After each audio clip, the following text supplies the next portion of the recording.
Here it can be clearly seen how the device is battery powered. The device can also be powered externally through a power bank.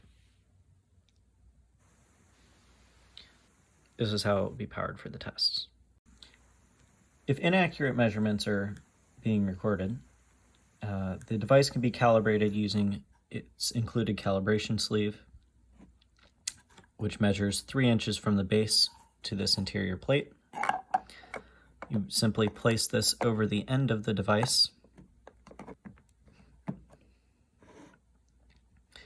and press both buttons to place it into calibration mode.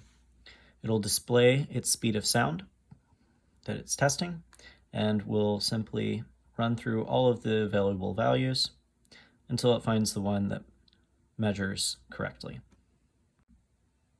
Once calibration is finished, it will display the word done as well as the speed of sound.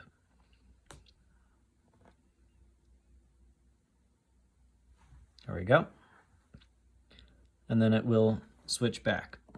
Now, if you switch the units here with the unit button, it will say 3 inches, which is correct.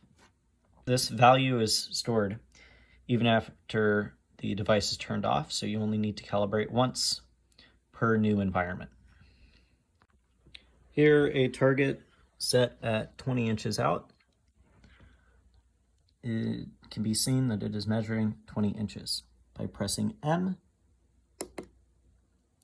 the current value will be stored into memory.